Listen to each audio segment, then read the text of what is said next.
एक बार फिर तो स्वागत है। मैं हरजीत लसाड़ा, मेरे नाल कैमरामैन गुरविंदर मिंदी। दूसरे दिन दियां YFC जंग फुटबाल क्लब दियां खेडां आगाज़ हो चुका सवेर तो। परिवार बच्चे तो साडे कह लो कि मतामा बजुर्ग सारे अज दूसरे दिन दियां आखिरी दिन दियां खेडां दे लई इत्थे 15 तरीक नूं एकत्र हो चुके आ। खूबसूरत मौसम है। कल जरूर थोड़ी मौसम ने बेईमानी दिखाई है, कदी धुप कदी छां ते कदी मींह, पर अज मींह के आसार नहीं है।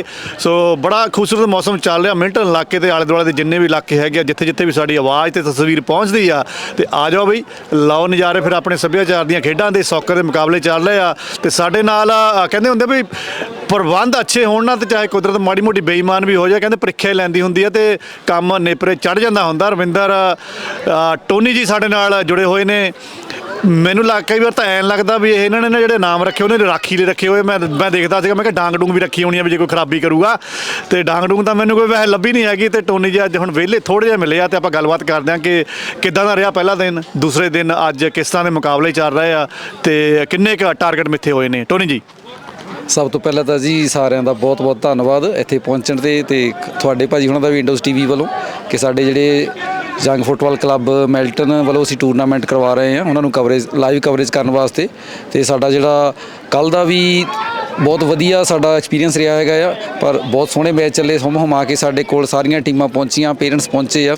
ਸਿਰਫ ਸਾਡਾ ਜਿੱਦਾਂ ਤੁਸੀਂ ਦੱਸਿਆ ਹੀ ਆ ਵੀ ਵੈਦਰ ਨੇ ਸਾਡਾ ਥੋੜ੍ਹਾ ਸਾਥ ਨਹੀਂ ਦਿੱਤਾ, ਸਾਨੂੰ ਕੁਛ ਮੈਚ ਜਿਹੜੇ ਆ ਉਹ ਰੋਕਣੇ ਪਏ ਵਿੱਚ। ਪਰ ਫਿਰ ਵੀ ਬੱਚਿਆਂ ਦਾ ਬਹੁਤ ਜ਼ਿਆਦਾ ਉਤਸ਼ਾਹ ਸੀਗਾ ਤੇ ਮੈਚ ਕੰਟੀਨਿਊ ਚੱਲਦੇ ਰਹੇ ਆ। ਬਹੁਤ ਸੋਹਣਾ ਪਹਿਲਾ ਦਿਨ ਸਾਡਾ ਲੰਘਿਆ। ਅਸੀਂ ਇਹ ਜਿਹੜਾ ਜੰਗ ਫੁੱਟਬਾਲ ਕਲੱਬ ਮੈਲਟਨ ਹੈ ਇਹਦੇ ਵੱਲੋਂ ਦੂਸਰਾ ਟੂਰਨਾਮੈਂਟ ਕਰਵਾ ਰਹੇ ਹਾਂ ਜੀ। ਤੇ ਪਿਛਲੇ ਟੂਰਨਾਮੈਂਟ ਦੇ ਵਿੱਚ ਸਾਡੇ ਕੋਲ ਕਾਫੀ ਕਮੀਆਂ ਰਹਿ ਗਈਆਂ ਸੀਗੀਆਂ, ਜਿਨ੍ਹਾਂ ਦੇ ਵਿੱਚੋਂ ਸਾਨੂੰ ਬਹੁਤ ਕੁਝ ਸਿੱਖਣ ਨੂੰ ਮਿਲਿਆ ਤੇ ਅਸੀਂ ਕੋਸ਼ਿਸ਼ ਕੀਤੀ ਆ ਵੀ ਉਹਨਾਂ ਕਮੀਆਂ ਨੂੰ ਇਸ ਵਾਰ ਸੁਧਾਰੀਏ। ਈਵਨ ਤੁਸੀਂ ਦੇਖਿਆ ਹੀ ਹੋਣਾ ਵੀ ਪਿਛਲੀ ਵਾਰ ਸਾਤੋਂ ਕੈਮਰੇ ਦੇ ਸਾਹਮਣੇ ਬੋਲਿਆ ਵੀ ਨਹੀਂ ਜਾਂਦਾ ਸੀਗਾ ਤੇ ਇਹ ਵੀ ਅਸੀਂ ਥੋੜ੍ਹਾ ਜਿਹਾ ਆਪਣੇ ਆਪ ਨੂੰ ਇੰਪਰੂਵ ਕੀਤਾ ਹੈ ਵੀ ਜਦੋਂ ਅਸੀਂ ਜੇ ਕੋਈ ਪ੍ਰਬੰਧ ਆਰਗੇਨਾਈਜ਼ ਕਰਦੇ ਹਾਂ ਤੇ ਸਾਨੂੰ ਬੋਲਣਾ ਵੀ ਪੈਣਾ ਹੈ ਉਹਦੇ ਲਈ। ਤਾਂ ਉਹਦੇ ਲਈ ਤੁਹਾਡਾ ਬਹੁਤ ਬਹੁਤ ਧੰਨਵਾਦ ਆ। ਤੇ ਬਾਕੀ ਸਾਰੇ ਜਿੰਨੇ ਵੀ ਇੱਥੇ ਪਹੁੰਚੇ ਆ ਸਾਡੇ ਇਸ ਕਲੱਬ ਦੇ ਮੈਚ ਦੇ ਵਿੱਚ, ਟੂਰਨਾਮੈਂਟ ਦੇ ਵਿੱਚ, ਉਹਨਾਂ ਸਾਰਿਆਂ ਦਾ, ਪੇਰੈਂਟਸ ਦਾ ਤੇ ਸਾਰੇ ਬੱਚਿਆਂ ਦਾ, ਪਲੇਅਰਸ ਦਾ ਬਹੁਤ ਬਹੁਤ ਧੰਨਵਾਦ ਆ।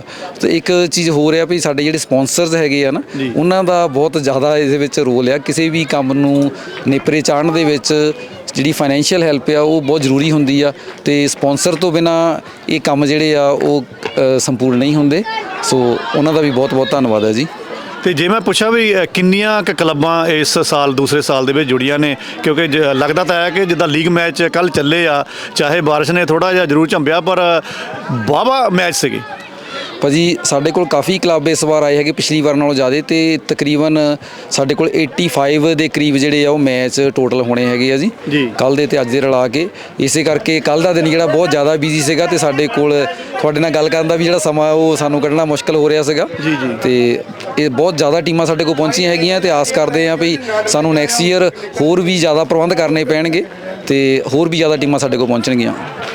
एक दो ਜਾਂਦੇ ਜਾਂਦੇ मैं सवाल होर कर ਲੈਣਾ। कल संगत दर्शन कर रहे सी, परिवारों के नाल बच्चों के नाल मिल रहे सी, साड़ियाँ भैणां मातावां, उन्होंने एक सुझाव दिता, कहते भी जिद्दां मैच चलते आ, देखो 4 ग्राउंडां चलदियां, बड़ा खूबसूरत प्रबंध आ, कभी इधर मैच कभी इधर मैच, कई बार तो दोनों साइडों के मैच चलन डे होंदे आ, लेकिन फिर भी बिच माड़ा मोटा किते 10 मिनट की या 15 मिनट की ब्रेक मिले जाती आ।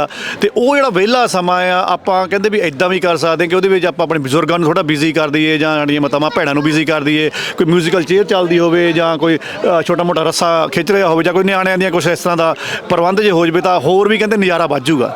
ਬਿਲਕੁਲ ਜੀ, ਸਹਿਮਤ ਹੈ ਤੁਹਾਡੇ ਨਾਲ ਅਸੀਂ ਕਿ ਜੇਕਰ ਅਸੀਂ ਆਪਣੀਆਂ ਬੀਬੀਆਂ ਭੈਣਾਂ ਨੂੰ ਵੀ ਤੇ ਬਜ਼ੁਰਗਾਂ ਨੂੰ ਵੀ ਇਸ ਖੇਡ ਮੇਲੇ ਦੇ ਵਿੱਚ ਇਨਵੋਲਵ ਕਰੀਏ ਤਾਂ ਬਹੁਤ ਵਧੀਆ ਗੱਲ ਆ। ਕੋਸ਼ਿਸ਼ ਸਾਡੀ ਇਸ ਵਾਰ ਵੀ ਸੀਗੀ ਪਰ ਬਾਰਿਸ਼ ਦੀ ਵਜ੍ਹਾ ਦੇ ਨਾਲ ਸਾਡੇ ਜਿਹੜੇ ਮੈਚ ਆ ਉਹ ਡਿਲੇ ਹੁੰਦੇ ਰਹੇ ਤੇ ਇਸ ਕਰਕੇ ਸਾਨੂੰ ਉਧਰ ਅਸੀਂ ਟਾਈਮ ਨਹੀਂ ਦੇ ਸਕੇ। ਪਰ ਜੇਕਰ ਜਿੱਦਾਂ ਅੱਜ ਦਾ ਬਹੁਤ ਸੋਹਣਾ ਮੌਸਮ ਹੈਗਾ ਆ ਤੇ ਜੇਕਰ ਇੱਦਾਂ ਦਾ ਮੌਸਮ ਕੱਲ੍ਹ ਵੀ ਰਹਿੰਦਾ ਤਾਂ ਅਸੀਂ ਇਹਦੇ ਬਾਰੇ ਜ਼ਰੂਰ ਕਰਦੇ। ਸੋ ਇਹਦੇ ਕਰਕੇ ਅਸੀਂ ਬਜ਼ੁਰਗਾਂ ਤੋਂ ਤੇ ਸਾਡੀਆਂ ਮਾਤਾਵਾਂ ਭੈਣਾਂ ਤੋਂ ਥੋੜ੍ਹੀ ਮਾफ़ੀ ਮੰਗਦੇ ਹਾਂ। ਹਾਂ, ਜੇ ਅੱਜ ਸਾਡਾ ਜ਼ਰੂਰ ਇਸ ਤਰ੍ਹਾਂ ਹੀ ਸਾਨੂੰ ਵੈਦਰ ਵੀ ਅੱਛਾ ਰਿਹਾ ਤੇ ਸਾਨੂੰ ਟਾਈਮ ਮਿਲਿਆ ਤਾਂ ਅਸੀਂ ਜ਼ਰੂਰ ਇਹਦੇ ਬਾਰੇ ਕੋਸ਼ਿਸ਼ ਕਰਾਂਗੇ ਜੀ। ਬਹੁਤ ਬਹੁਤ ਧੰਨਵਾਦ ਜੀ। ਬਹੁਤ ਬਹੁਤ ਧੰਨਵਾਦ ਜੀ ਭਾਜੀ ਤੁਹਾਡਾ ਸਾਰਿਆਂ ਦਾ। Thank you.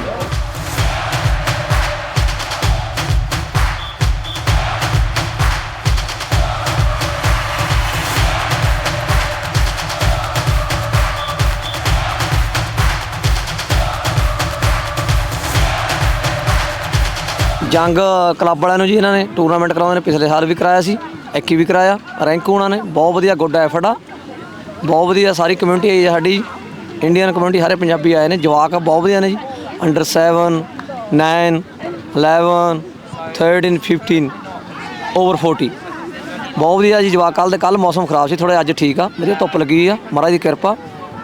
ਅਤੇ ਸਾਡਾ ਕਲੱਬ ਆ ਜੀ ਨਾਰਦਰਨ ਸਪੋਰਟਸ ਕਲੱਬ, ਅਸੀਂ ਕਰੇਗੀਵਨ ਤੋਂ ਆਏ ਹਾਂ ਜੀ। ਕੱਲ੍ਹ ਜਵਾਕਾਂ ਦੀਆਂ ਟੀਮਾਂ ਲੈ ਕੇ ਆਏ ਸੀ, ਸਾਡੀ 40 ਦੀ ਵੀ ਆ। ਅੱਜ ਅਸੀਂ ਆਪਦੀ ਕੁੜੀਆਂ ਦੀ ਟੀਮ ਲੈ ਕੇ ਆਏ ਅੰਡਰ 15 ਜੀ, ਅਤੇ ਇੱਕ ਮੈਚ ਜਿੱਤ ਗਏ ਸੀ ਦਸ਼ਮੇਸ਼ ਨੂੰ ਜੀ, ਬਹੁਤ ਵਧੀਆ ਮੈਚ ਲੱਗਿਆ ਸੀ, 1 ਗੋਲ ਨਾਲ ਜਿੱਤ ਗਏ। ਅਤੇ ਬਹੁਤ ਵਧੀਆ ਐਫਰਟ ਆ। ਬਸ ਇੱਕ ਕਮੇਟੀ ਨੂੰ ਸੁਝਾਅ ਵੀ ਗਾਹਾਂ ਨੂੰ ਟੂਰਨਾਮੈਂਟ ਕਰਾਓ, ਆਪਣੀ ਕਮਿਊਨਿਟੀ ਦਾ ਕਰਾਓ, ਆਪਣੇ ਜਵਾਕਾਂ ਨੂੰ ਵੱਧ ਤੋਂ ਵੱਧ ਟਾਈਮ ਦੇਵੋ। ਜਿਹੜੇ ਹੁਣ ਦੂਜੇ ਜਵਾਕ ਆਉਂਦੇ ਨੇ ਗੋਰੇ ਜਾਂ ਕਾਲੇ, ਅਸੀਂ ਵੀ ਲੈ ਕੇ ਆਏ, ਇਹਨਾਂ ਨੇ ਰੱਖੇ ਸੀ, ਪਰ ਜੇ ਮੇਰਾ ਸੁਜੈਸ਼ਨ ਹੀ ਆ ਕਮੇਟੀ ਨੂੰ ਵੀ ਜੇ ਆਪਣਾ ਟੂਰਨਾਮੈਂਟ ਆਪਣੀ ਕਮਿਊਨਿਟੀ ਦਾ, ਆਪਣੇ ਜਵਾਕ ਗਾਹਾਂ ਜਾਣ, ਵਧੀਆ ਲੱਗੇ। ਅਤੇ ਇਹ ਤਾਂ ਪਲੀਜ਼ ਵੀ ਗਾਹਾਂ ਨੂੰ ਮੈਂ ਕਿਹਾ ਵੀ ਇਹਨਾਂ ਨੂੰ, ਰੈਂਕ ਉਹਨਾਂ ਨੂੰ ਵੀ ਇਹ ਜ਼ਰੂਰ ਸਾਡੀ ਗੱਲ ਮੰਨਣ। ਅਤੇ ਸਾਰੇ ਕਲੱਬ ਵੀ ਇਹੀ ਕਹਿੰਦੇ ਨੇ ਵੀ ਆਪਣੀ ਕਮਿਊਨਿਟੀ ਦਾ ਟੂਰਨਾਮੈਂਟ ਹੋਣਾ ਚਾਹੀਦਾ। ਬਾਕੀ ਇਹਨਾਂ ਨੇ ਚਾਹ ਪਾਣੀ ਦੀ ਸੇਵਾ ਬਹੁਤ ਚੱਲਦੀ ਆ, ਪਕੌੜੇ ਨੇ ਜੀ, ਰੋਟੀ ਪਾਣੀ ਦਾ ਬਹੁਤ ਵਧੀਆ ਪ੍ਰਬੰਧ ਆ, ਰੈਫਰੀ ਵੀ ਵਧੀਆ ਨੇ, ਸਾਰਾ ਕੁਝ ਠੀਕ ਆ ਜੀ। ਸਾਰੇ ਆਪਣੇ ਪੰਜਾਬੀ ਮਾਂ ਪਿਓ ਸਾਡੇ ਆਏ ਨੇ, ਸਾਰੇ ਨਾਲ ਆਏ ਨੇ ਜੀ, ਬੱਚੇ ਆਏ ਨੇ ਸਾਡੇ ਨਾਲ, ਅਤੇ ਬਹੁਤ ਵਧੀਆ ਗੁੱਡ ਐਫਰਟ ਆ ਭਾਜੀ, ਬਹੁਤ ਵਧੀਆ। ਥੈਂਕ ਯੂ ਭਾਜੀ।